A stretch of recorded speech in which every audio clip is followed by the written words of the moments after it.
Thank you to everyone for attending today. I'd really like to introduce the keynote speaker.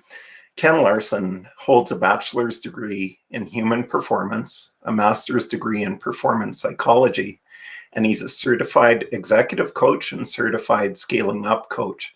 Ken is currently president of Champion Performance Systems, Inc. He's an international keynote speaker, a corporate trainer, a team facilitator, and a human performance consultant. Thanks, Dean. That was awesome. That was the second best introduction I've had this week. Earlier in the week, I had to do it myself because the guy couldn't make it. No, just kidding. Come on.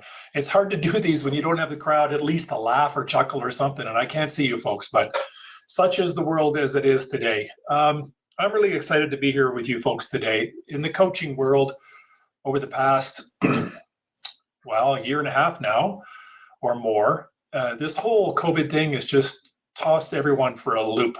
And so what I'd like to do today is share what I've learned, not only before all of this hit and the double black swan we're dealing with today in today's times, but also share with you some examples of what I have found out has worked for others and our clients and friends and relatives and so forth. So, all right, let's get into this whole thing. I trust you can all see my screen around wrangling this double black swan. So first thing I want to share with you is how to get in position. Those of you that don't know me, normally when I get into a room and I'm on stage, the first question people have is, how tall are you? And I joke and say I'm 5'20", but I'm 6'8", and I played basketball. Yes, I did. People say, do you play basketball? You know, I get all those routines. So I've got a couple stories from my basketball days. I played for Canada for 4 years. So I got to travel around the world on taxpayers' dollars, which was very nice, and got to play against the likes of some guy named Jordan, I think his name was. Yeah, Michael Jordan. Yeah, that was fun. Yeah, we lost. That's for sure. But I'll never forget this. Our coach was teaching us a new zone defense when I was at University of Victoria, and we weren't getting it. We were misunderstanding. We were all out of position, and he was getting madder and madder and about to blow a fuse. And he got to the point where he was dragging guys from one place to the next. No, you're supposed to be over here, and you're supposed to be over here. We're looking at each other going, what the hell is going on here? And finally he stopped, and we thought he was going to have an aneurysm or a heart attack or something, but he just paused. And he said, guys, you got to be in position before you can be in position. And we're looking at him going, what are you talking about, coach? He said, you can't guard a guy over there if you're way over there. You can't guard a guy in the court if you're stuck on the bench. So we're all going, okay, now we get this. All right. So the metaphor became, you can't be in position before you can be in position to do what you need to do. So what is it that we people have to do in this double black swan time in order to get in position to manage and handle it, and maybe even be inspired by and take advantage of it? So that's kind of the overview of our presentation today. So as far as getting in position is concerned, first thing I want to do, I want to cover 3 general topics today, and of course they're all related. The first one is our purpose is to gain some perspective on what's really going on, not only out there, but in here. And by in here, I mean inside ourselves, inside of our families, and our little bubbles. So we're going to make sure we gain some perspective. Second thing I want to make sure we do is try to build some resiliency. I've done a lot of studies. In fact, my master's thesis was built around resiliency. So what used to work then works equally, if not better than now in these crazy times. So I want to talk about how to build resiliency. And the third thing is to learn how to inspire ourselves. Motivation can kind of run dry sometimes. Inspiration is very, very different. And I'll explain the difference between those two and do my best to set you folks up to start inspiring yourselves through these times. So that's our purpose for the day and to get us in position. Okay. First question is, what's going on out there? And I don't think it's any kind of secret that COVID and the economy are the big ones right now, the 2 double black swans that we're dealing with. And I'm not sure about you folks, but all of us are seeing it through a different lens at different times. You know, no one saw this coming. It hit hard, then it hit harder, then it got soft, then it hit harder again, and it's just going up and down and all over the place. All of us are managing that a little bit differently, not only personally, professionally as well, not to mention families, communities, and so forth. There's so many different ways to look at this. And COVID's kicked the crap out of a lot of us, especially if you look at the economy as well and the line of work that you folks are in. It's taken it on the chin, and things are not going well, and who knows when that will end. And that's why my question is, to everybody is, will this ever end? Come on, screen. There we go. There's a new normal coming. Everyone thinks it's here. I don't think it's landed yet. Is it here yet? Is it done? Can we now get used to it? Can we get some levels of certainty with what's going on right now? And I don't think so. And I'm not trying to be a pessimist here. I'm trying to be strategic about the view that I have of this.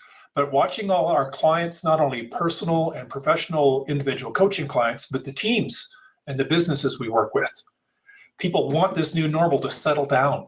Some have accepted, some are looking for the next level, some are just kind of going through the motions. So which ones are we? So there's not a whole lot else to talk about here other than what people are doing with this. The whole COVID piece is kicking the crap out of a few. Others are taking advantage of it. And I think we all have a pretty good sense of which is which. The economy, especially in your line of work, is taking it on the chin, not going well. So how do we go about individually managing and tackling this? So my next slide is around, well, if we know what's going on out there, what's going on inside us? What's happening here? Guess what? Right? Nobody is surprised by this in any way, shape, or form. All kinds of stress, but everyone's dealing with it differently. And here's what I'm seeing is all these different sources of stress. I think a lot of us are suffering from isolation. Either we're actually being quarantined. God forbid anyone has actually got COVID, okay? So I just want to put that out of the way. But isolation and being stuck in our homes. Now you can see behind me, you already have seen behind me, my home office. I've been working out of my home office for quite some time now.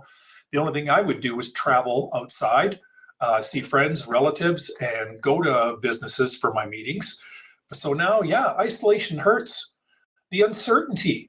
People don't know what's going on. A lot of us don't do well in uncertain times. So uncertainty is a source of stress. Of course, it's putting pressure on relationships. People who normally would go to work, a husband and wife would go to work and get their kids to childcare. Guess what? Now they're both home. They're both accessing Wi-Fi at the same time, both on Zoom calls or Teams calls or whatever else. Plus you got kids running around. Plus some of them have got pets crawling all over them. And maybe at some point behind me, you might see my desk cat, Willow. She likes to get involved in these as well. So that uncertainty of what's going on and the relationship pressures, lack of control. Some of us are a little bit more control freaks than others. Those who need more control, who don't have it now, that's another source of stress. And of course, no view to the future. That's a big one. Many of us like to look out in the future, make plans and goals and dreams, but all the bets are off now. Some people are dealing with the whole COVID situation, in my eyes, very, very well. They're taking advantage of it. They've got a solid foundation from which to build on, and it's putting them in position to be in position, so to speak, to actually do well in these tough times, both with COVID and the economy. I see a second group of people who are caving in, and they're not doing well at all. And, we can get down a path around personal habits and choices and stuff. They're not doing well. Then I find there's this group in the middle that just goes meh and just kind of rolls with it the best they can and just kind of survives and tolerates. This is the next one I think is really interesting. Rapid change and then no change. All of a sudden things change very, very rapidly, and then there was no change.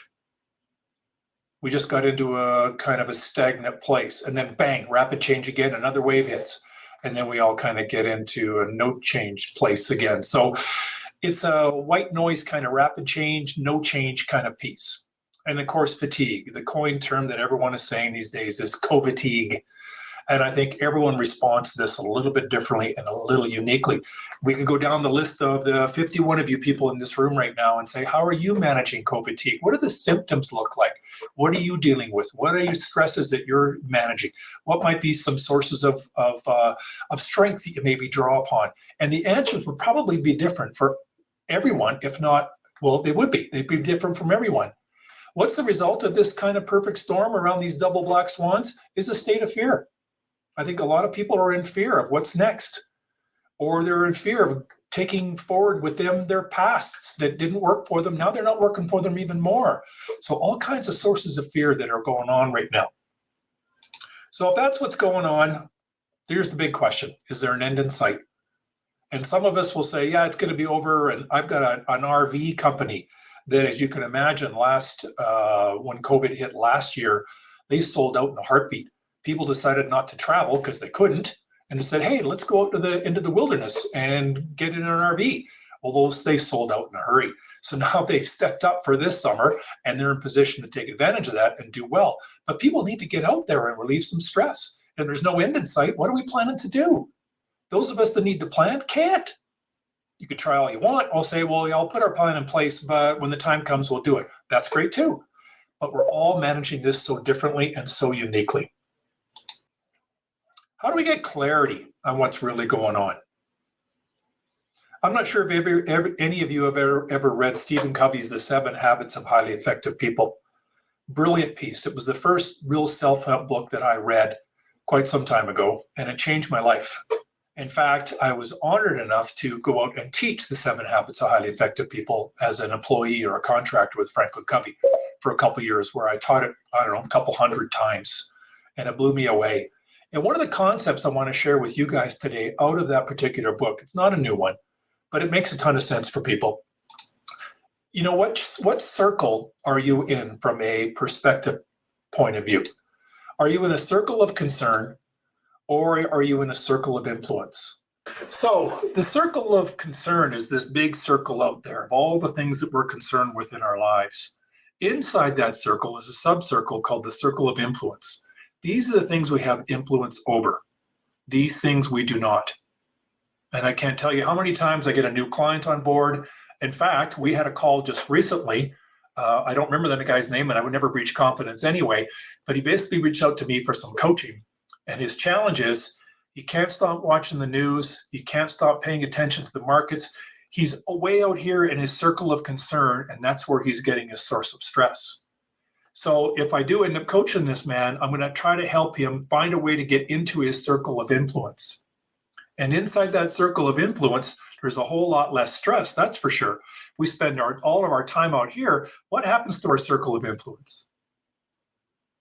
It does this. And this is where stress exists, because we don't have any influence. When we make conscious choices to get out of that circle of concern and get into that circle of influence more consistently, what does it do? It grows. And that's where we want to be. So what circle are you in? Are you in your circle of concern too much, or are you in circle of influence? In our clients and friends and relatives, we see all kinds of different approaches. Oh, I watch the news constantly, or I don't watch it at all. I choose not to watch it. Okay, there's extremes there. If you're not going to watch it, what are you going to focus on? Well, I'm going to focus on just my bubble and just my health and just my family, blah, blah, blah. Great, awesome. What can you influence that's going to help you grow your circle, decrease your stress? So I think that's a big one all of us have to take into consideration. I know I find myself falling outside of my circle of influence frequently, and I fall into a circle of concern. And sometimes it's an interesting conversation with a colleague or a loved one. But then what do? Shift back into circle of influence and figure out what it is I can influence and have some element of influence and control over. And like I said earlier, some of us need a little bit more control than others. So that might be a tip for many of us in that regard. So what can I do? What can I do when I get this clarity between influence and concern, understand really what's going on out there, and get as an accurate view of it as possible, figure out what's going on inside so we have clarity around that. Because I'm a big believer, and this is one of our core values at my organization, is clarity is king. And it's my honest belief that if we don't have clarity, we have nothing. Especially when it comes to communication and plans and activities. If we don't have clarity about that, we don't have anything at all. Often I'll get leadership teams together where the leader has a point of clarity around what he or she wants. The rest of the team's going, what are you talking about? And I'll go around the room and I'll ask each individual, write down what you just heard. And let's say there's 7 people in the room. Okay, tell us. Do it independently. Tell us what you heard. We'll get 7 different answers. Okay, what does that tell us? We don't have clarity. Okay, what position does that put us in to make the right strategic decisions for our company? It doesn't. What do we do now? So we have to get clarity. So from a personal perspective, this is where I'm coming at from this one here. in this double black swan pandemic, you guys are all professionals in your industry. Many of our colleagues have lost their jobs, all kinds of stuff going on. So I'm always big on foundation building, and that's what I want to share with you next. What makes up your foundation? And the great metaphor for this is around a home. All of us live in homes or apartments or some kind of building. Thank you for being in the Western world and being in Canada. How solid is the foundation? If you look around the world, some of the third world countries, sure, they live in shacks, maybe in homes, but the foundation is not there. A big monsoon comes through, a thunderstorm, earthquake, whatever else happens, guess what? The home's gone because the foundation wasn't strong enough. That's a great metaphor for us personally. So what makes up your foundation?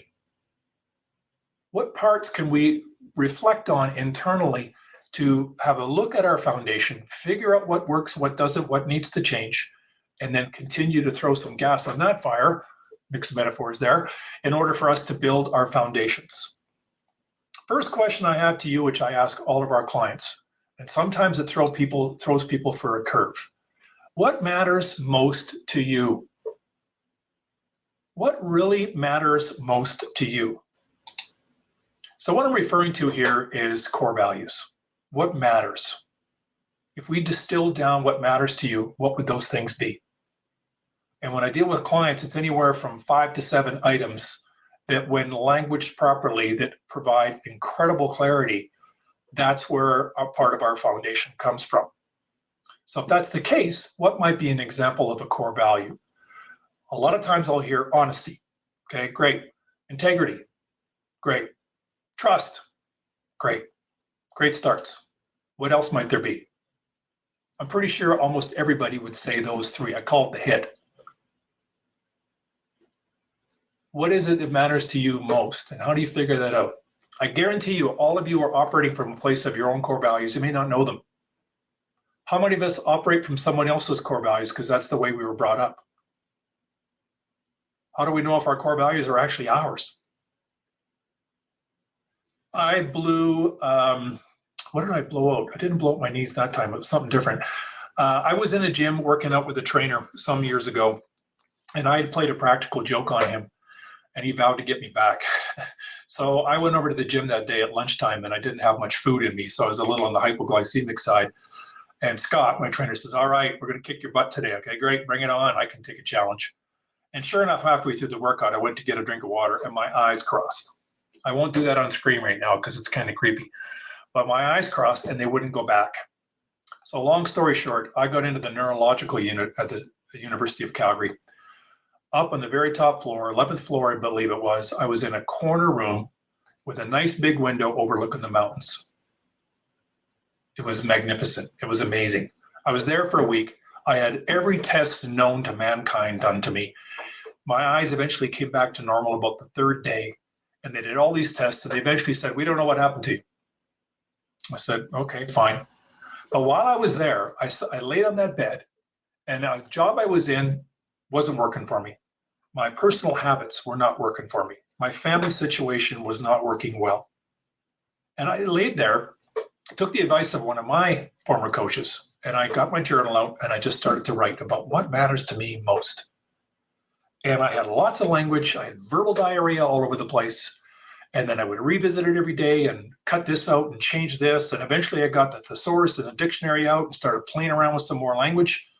And then I think it was the second to last day, my wife and daughter came in to visit, and I was in tears. And they wondered, what's wrong? What's wrong? And I just smiled. I was in tears of joy, like I'd figured out what my core values were. And they still stand today. I have 5. I'm not going to share them right now on screen. Everybody wants to know about it. I'd be more than happy to share elsewhere. But when I do share them, people go, oh, yeah, that's what I want too. Well, no, you got to figure it out for yourself. So I've got a little exercise that I give our clients so they can do that. But those 5 became the foundation for my life. And under tough times, going back to the foundation metaphor, they are my rock. That's what I stand on. And when the shit hits the fan, oops, sorry, when bad stuff happens, I'm able to stand on that foundation solidly and be able to make solid choices. So please, I encourage everybody, if you don't know what your personal core values are, excavate them.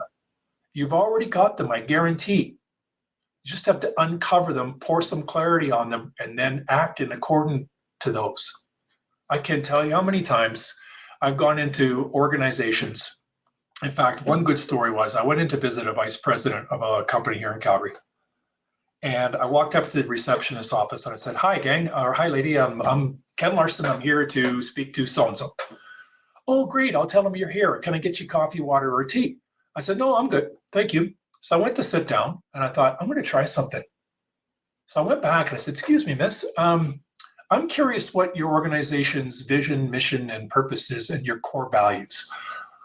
Oh, it's interesting you asked that. We just went through a 3-month exercise on that. Let me call one of the other vice presidents because he was the one that led us through that. It was quite extensive. It was really good. Went, okay, great. So I thought of stopping it, but I thought, I'm going to let this run. So the other vice president comes out. "Hi, I'm Ken Larson. I'm here to see so-and-so down the hall that way. I understand you just went through a process of excavating your vision, your mission, your purpose, and your values. How was that like?" "Oh, it was amazing. And we had focus groups and we met over the weekends and we put all the paperwork together. We went around, we surveyed, blah, blah, blah, blah, blah." And I went, "Okay, that's awesome. So what are they?" And I get, "It's in my office in a binder. I'll go get it."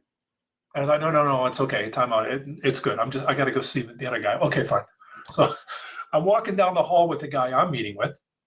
And I was telling him, he says, "What are you laughing at?" I says, "Well," and I told him the story. I swear to God, on the wall, behind the woman at the receptionist, was a big bronze plaque that had their vision, mission, purpose, and core values on the wall behind her. She could have gone like this and touched it, but didn't know it was there. Now, granted, it was a new process, and I'm not criticizing, but that is so typical of so many organizations, is that we have all these visions, missions, purposes, and core values, but then they sit on a wall somewhere. How much integrity are we acting in line with those? Transfer over to you folks, us as humans. How many of us don't have our own core values excavated and just attached to a corporate set? Or not? I've had clients come to me and go, "I hate my job." Nine times out of 10, when they figure what their own core values were and what they were of the business, guess what? Complete miss. Sometimes a head-on butt.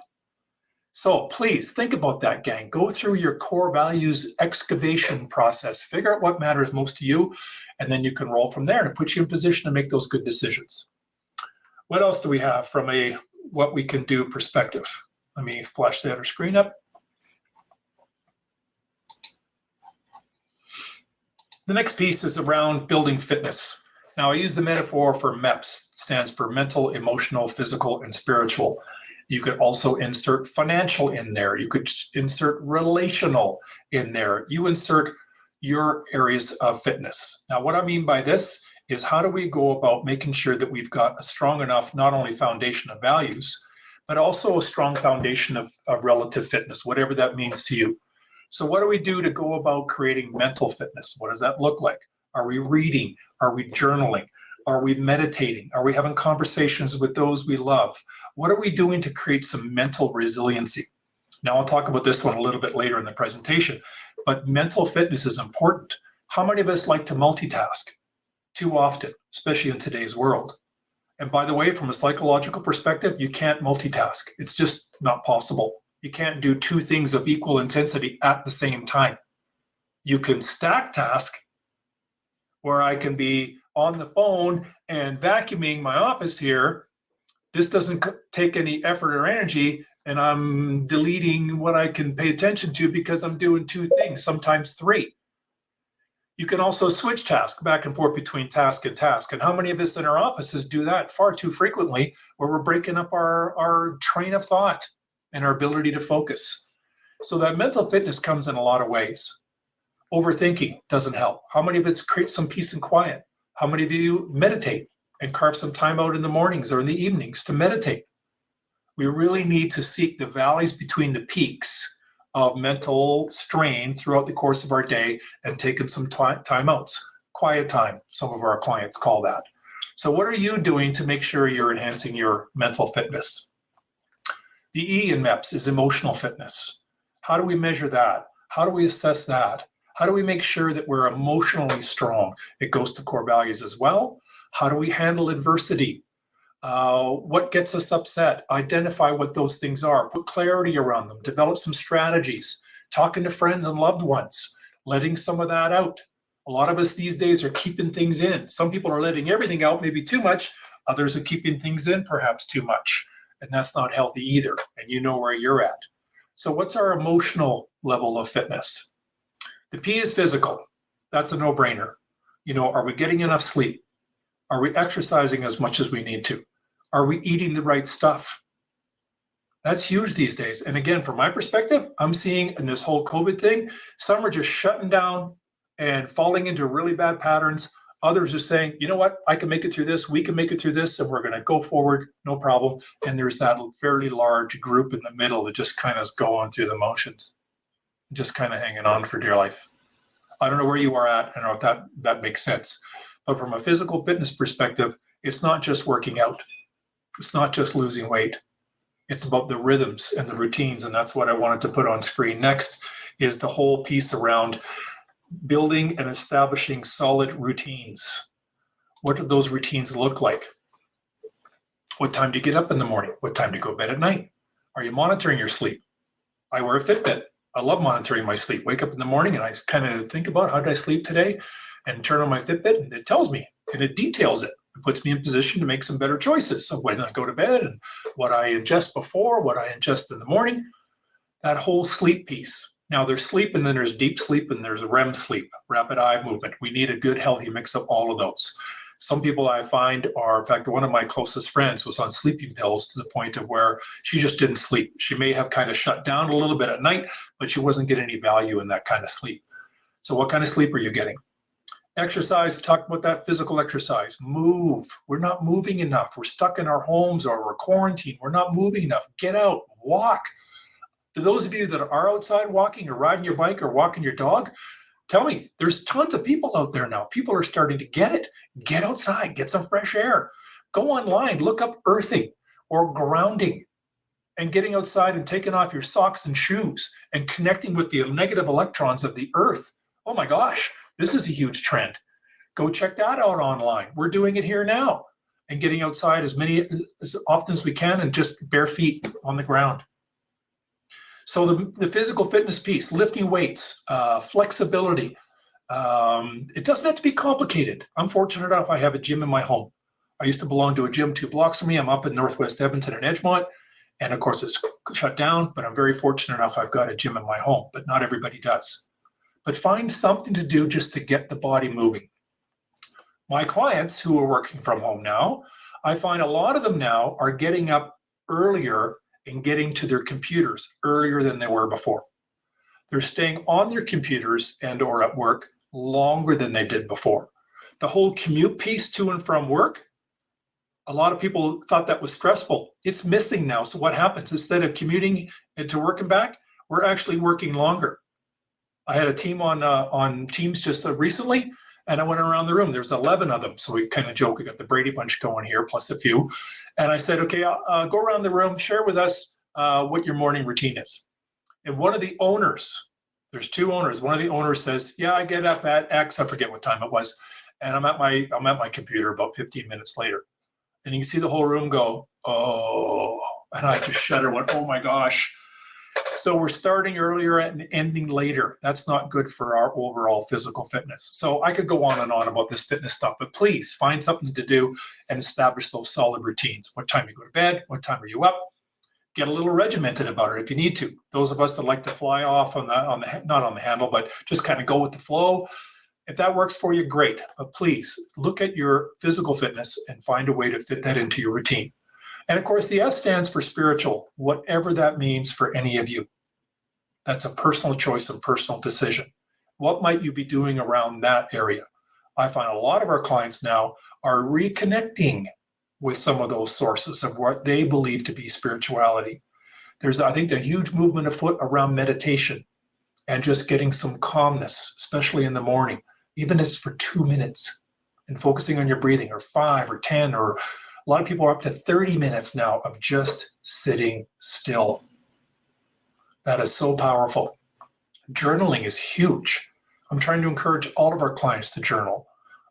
I've managed to make it part of my routine every morning, every night. I'm journaling. I'm in there and I'm writing about my day, how I felt, what happened, what I would change for the next day. Did I act in line with my core values? Wow.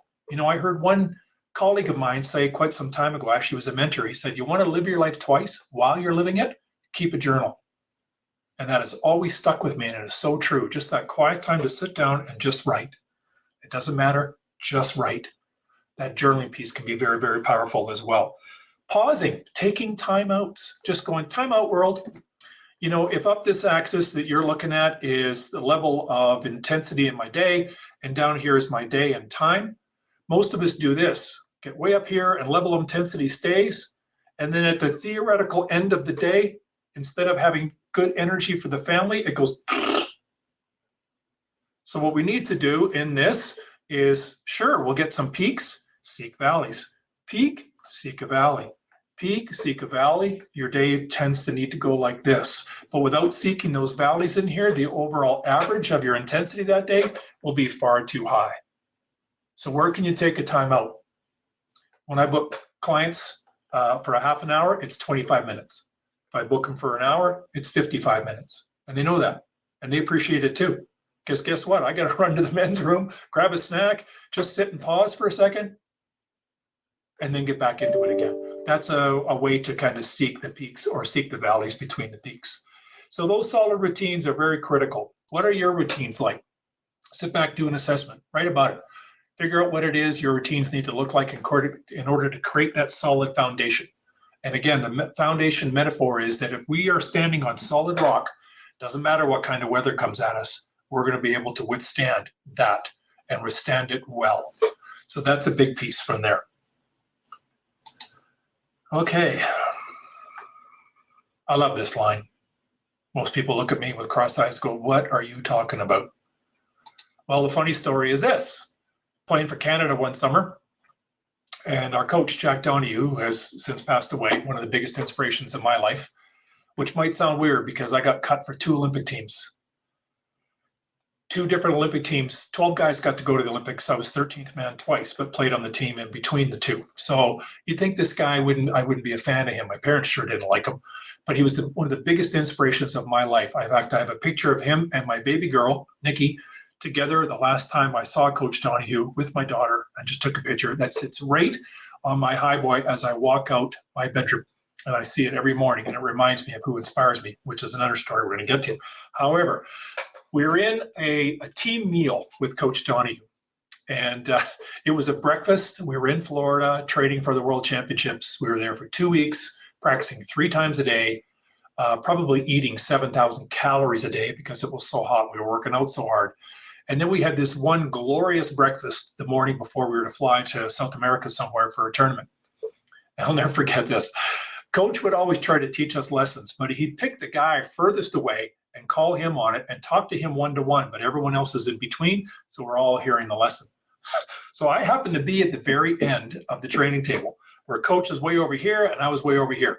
Now, have you ever seen a bunch of guys, 6'6" to 7'2" eat when they're hungry? So we had this huge buffet breakfast. All of us are carrying at least 2 plates. Some guys managed to carry 3. Get down to the plate, down to the table. You can't hear anything except forks and knife doing this all over the place, right? So our heads down and we're going at it. And all of a sudden I hear Coach go, "Hey, Larson." "Yeah, Coach." He says, "You want to learn what real commitment is?" I go, "Okay." And of course, the whole team is kind of eating, kind of waiting for what this answer is going to be, right? He says, "Look at your breakfast." "What?" He says, "Look at your breakfast." "You got eggs there?" "Yeah, I do, Coach." "Understand the chicken made a contribution." "Okay, Coach, I'm with you." "You got bacon?" "I got bacon, I got sausage, and I got ham." "Understand the pig made a real commitment." Now, I wish I could see your faces. Some of you are going to go, "Huh? What?" Hopefully I got a chuckle out of a few of you because the pig died to be on my plate. So we were always joking around with that. So if you're going to make any changes as a result of today's conversation or conversation with anyone else, please, if you're going to find something that's going to work for you, commit. Be a pig. Don't be a chicken. Get after it. Now, What I haven't got on my slide here is the change curve, which I'm just going to explain to you visually here. This has been my experience. If you go up this axis here, this is the amount of energy and effort it takes to make a change in our lives. Down here is the approximate time that it takes to make it a part of our lives. I talk to our individual clients and our team clients about operational DNA. What's your operational DNA? So when you get over a certain hump and you have a new habit that's a positive habit, that becomes part of your operational DNA. It's just who you are. But when we're picking on a new habit or a new concept or something new to build into our lives, what tends to happen is we start off with some intensity, and it's going to take a lot of work to do, but we've probably bit off more than we could chew. And the amount of intensity and effort we have to spend on that in order to get, you see where I'm going with this one? You can't even see my hand. The amount of stress and pressure people put on themselves to make massive change. Yeah, it's New Year's resolution time. I'd like to lose 20 pounds in 3 days. No. So it's going to take way too much energy and effort. So what I recommend people when they do make changes, which I'm recommending to you folks today, make a small change so that in time you can kind of get over a max. No harder work than that. So keep the ceiling low on the energy level, and eventually just becomes a part of who you are. If you start doing this too much, you'll never get over the hump and you'll fall back down, which I hate to say is typical weight loss programs. You know, the gyms, we laugh at the gyms about how between January 1st and January 21st, place is packed with a bunch of people you've never seen before who happen to be members, and then they're all gone. Tends to happen this summer again too, because they're biting off more than they can chew. So keep your peak of your change curve as low as you can and just add them in time, and that's where you will really get on the good side of establishing and building those routines. So please be a pig when it comes to committing to what you're going to do differently. So that's about building our foundations. Now, there's so much more we could do in this area, but I'm trying to keep this steady. Now, I'm not sure if any of you have heard about Ikigai. When I sat down with my national team coach one time, he says, Ken, there's just 3 things you got to figure out in your life for career success. What's that, coach? Find out what you love to do. Go do it really well. Find someone to pay you for it. And of course, we all laugh, but it's so very true. And the only thing missing there was what the world needs. This all comes from Okinawa, hundreds of years ago, where this term came from. A local Calgarian, Tim Tamashiro, has written a book on it. Go to TEDx, look up Tim Tamashiro and Ikigai. It's a great little presentation. I met Tim in a coffee shop some time ago, a couple years ago, and got to meet him and got to know about this stuff, and he's still a friend today. Great little book. All of our clients are trying to figure out what their Ikigais are. What is it you love to do most? What are you good at? What can you be paid for? And how does it contribute to the world? That's where we get our passion, our mission, our vocation, and our profession. Now, if I was working with any one of you, we would talk about this, and if it's relevant, we would talk about, okay, what do we need to do to figure out what our Ikigai is? Tim's is to delight. That's it. He loves to delight people. He's bloody good at it. He gets paid for it, and he thinks the world needs it. If you ask me what my Ikigai is, I would say is to ignite. People say, what do you do? And I say, I'm an arsonist. What? I love to start fires in people. I love to ignite inspiration, fires, get people thinking in different ways that they get excited about, that they can then go tackle. Figure out what you love, good at, paid for, what the world needs. Great exercise to go through. There's lots of resources online to pick on this one. Highly recommend it as a source of as a contributor to your overall foundation, mentally and emotionally, primarily. We've probably all heard this term before, mental toughness. But what is mental toughness really made up of? What are the components of it? In my master's thesis around performance psychology, I researched the crap out of this, and I found all kinds of amazing resources. I landed on one. It was written by Martin Seligman called Learned Optimism. I always thought of myself as an optimistic guy. So I went and did a little homework on this, and I realized that there's different ways of looking at it. There's optimism and there's pessimism. But what do those really mean? So my question to you folk is, are you a strategic pessimist or are you a strategic optimist? Now, what I mean by that is, if we were to look at a graph, notice my high-tech graphs, impressive, huh? If up this level of the graph is performance, overall performance, however you define it. Across the flat axis here, way over here would be extreme pessimism, Chicken Little, sky is falling. Way over here, the blind optimist, everything's fine, when it may not be. Everyone assumes that the graph goes like this. The less pessimistic you are and the more optimistic you are, the higher performer you will be in life. And again, however you determine to define that. But it's not true. What the graph does is this. There's two peaks with a valley in between. So what the research shows is there are those people who are the strategic pessimists. Then there are those who are the strategic optimists. And I say strategic very purposefully. You know, Chicken Little, Pollyanna, and there's a thing in the middle where people are stuck. They don't know which way to go. But here's the difference. The strategic pessimist sees what can go wrong and is motivated to avoid it. Thereby, success. The strategic optimist is motivated by the good that can happen, seeks it, and they are a success. The strategic pessimist approach works well when risk is high. Police officers, firefighters, the mechanic that works on the jet engine that I'll fly on next time, which could be a while. We want them to be strategic pessimists. Look at what can go wrong and ensure it doesn't. Safety officers, you people understand in your industry how important safety is. They're mostly strategic pessimistic views of things to make sure we don't screw up. Thereby the byproduct is we succeed. Which one are you? You may not know. I'm going to share some parameters with you that might help you understand that. And I've actually got a quiz that if anyone's interested, please just reach out to my email and my assistant's email at the end of the presentation. So the first one is around permanence. So permanence means this. If a bad event happens to me, how likely am I to stretch it in the future? It's good. Well, that always happens to me. If you say language like, well, that always happens to me. What you're doing is taking the past and throwing it into the future and creating it. Where if it's a bad event, the pessimist will say, oh, that always happens to me. The optimist on a bad event will say, well, it's just that one time. It's okay. Move on. With a good event, the pessimist goes, oh, that's just one time.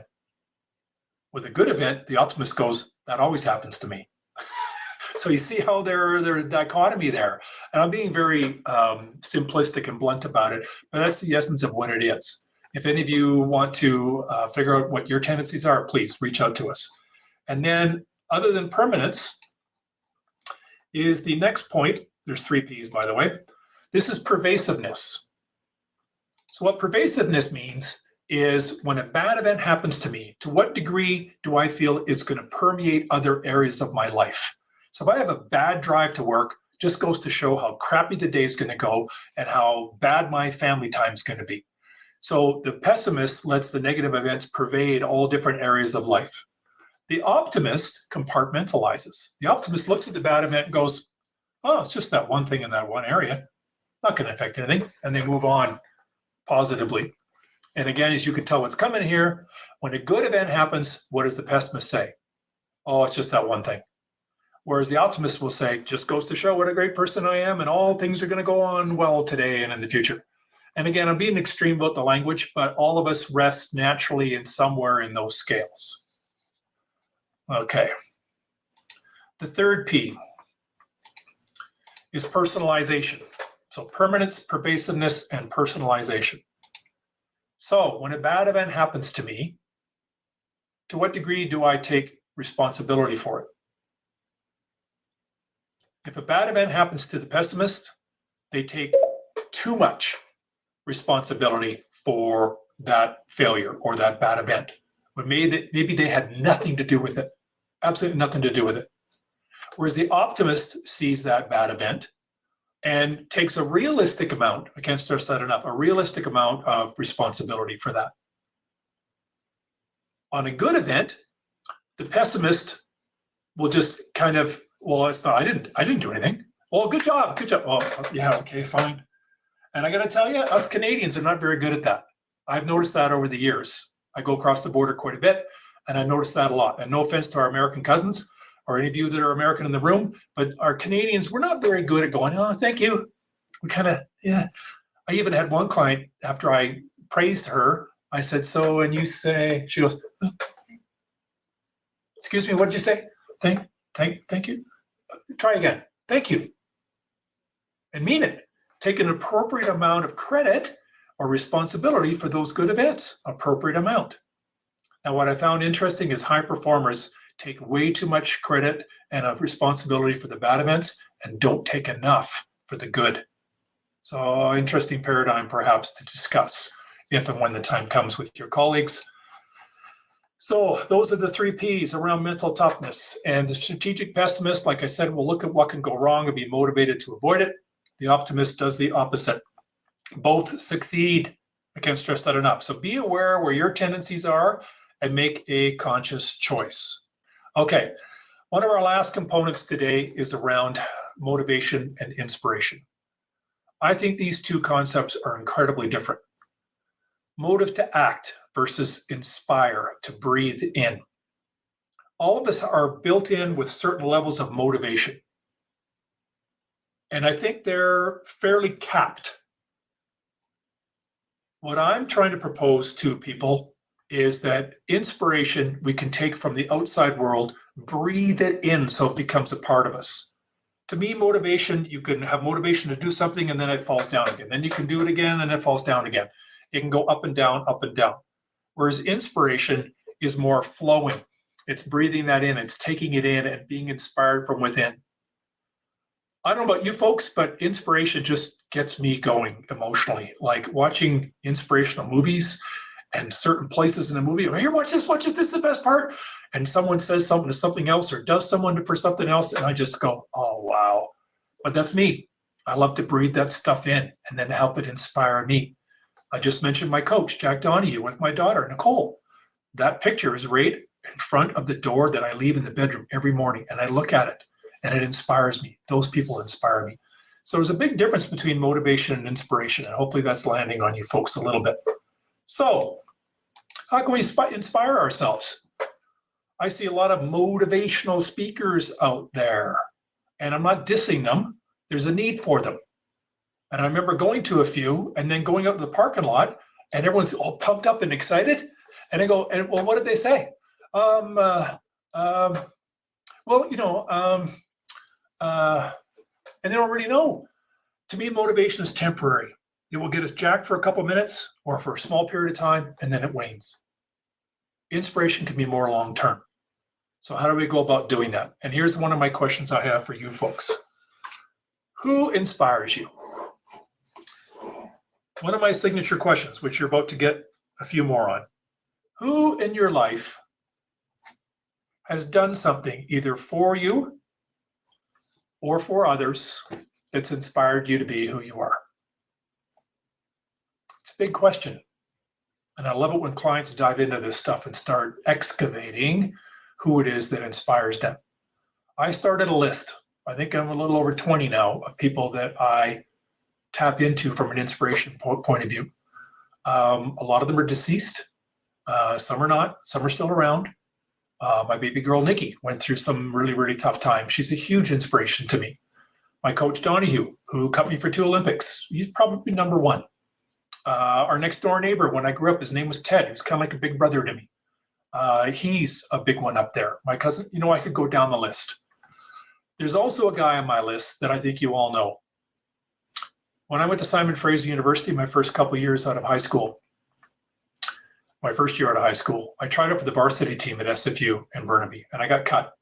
I was 6'7", 170 pounds. I couldn't jump, couldn't touch the rim. Like I was the human hockey stick with hair. You can imagine this, all that hair. Yeah, right. And I remember getting cut from the team. The next day, I'm on the junior varsity team, and we're practicing right next to the varsity team. So if this is the junior varsity team over here, we're talking to the coach. He says, okay, guys, I know you're all depressed because you didn't make the team and we're all doing this.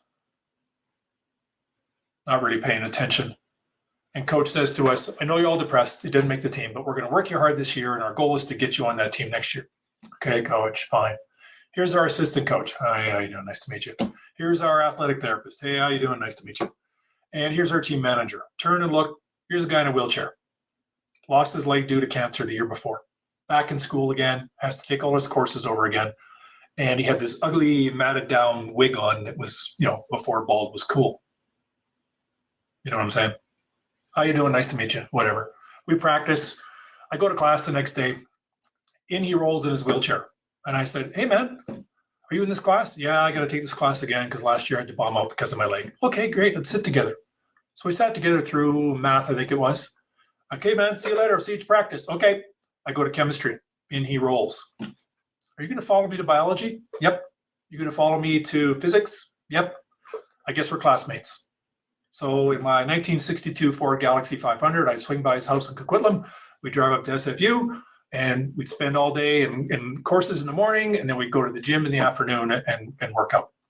He still worked out with only one leg. He would come into the gym in his wheelchair with a basketball on his lap and shoot amazingly well from sitting on his butt. I couldn't believe it. So we really got to know each other well that year. I went back to Duncan, Vancouver Island for my summer job, came back, and he was gone. And I called him up. Hey, man, what's going on? You're not coming back to school? No, I'm going to take a little bit of time off. Okay, great. I'll see you later. And I kind of lost track of him.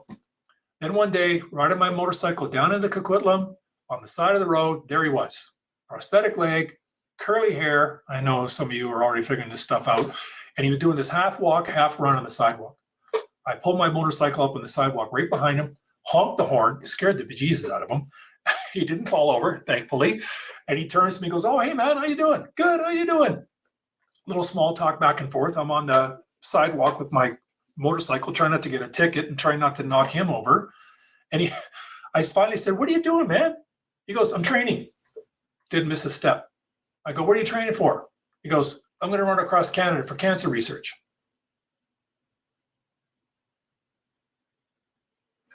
You all know who he is.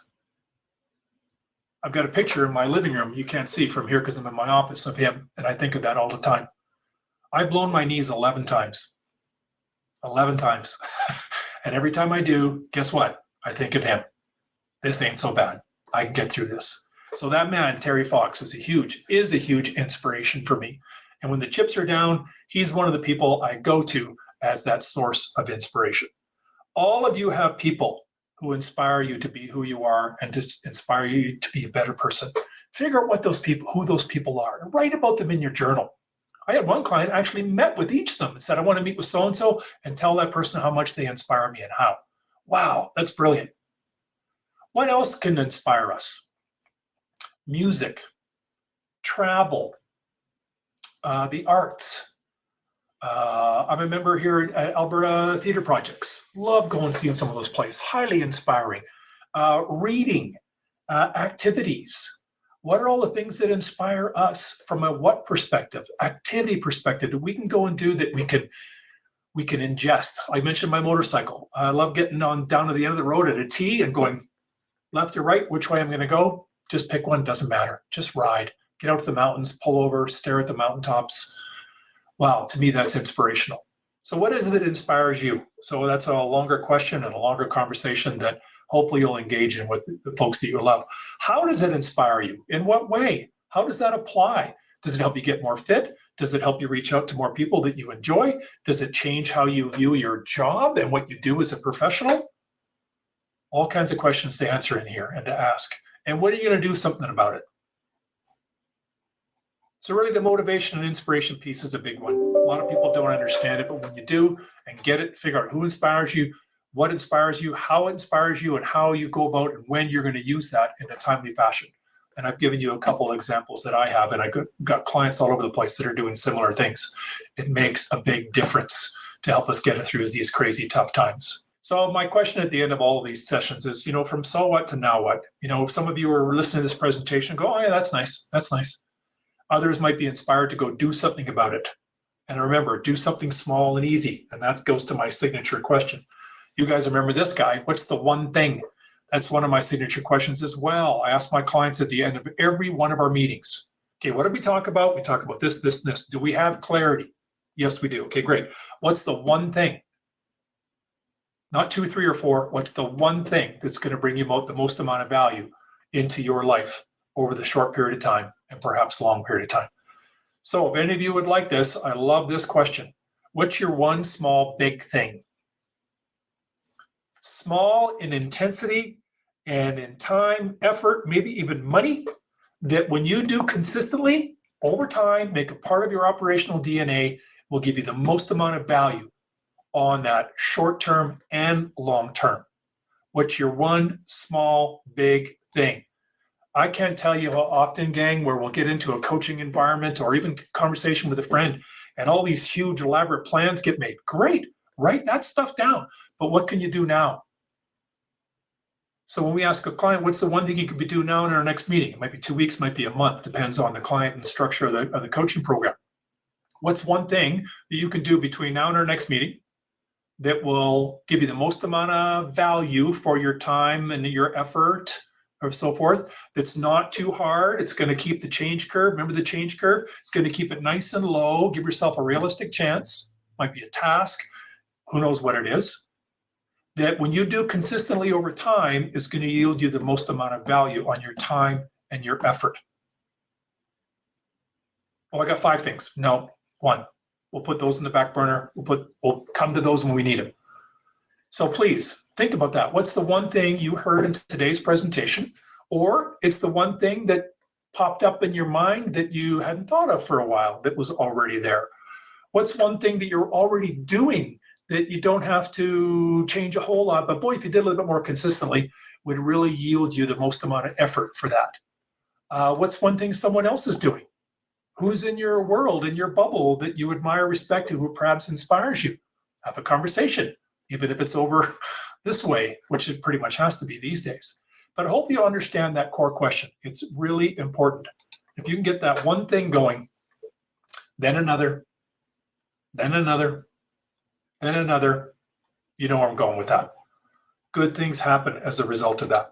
So if I can start my close here, here's another one of my signature questions. When would now be a good time to start? And my clients know it's coming too. Oh, start right away. Well, what does right away mean? Well, next week. Okay, what day? Oh, Monday? Okay, what time? I do get that strict about actions that are going to be decided on and committed to, like a pig, of course, in order to get that stuff rolling in the direction it needs to go.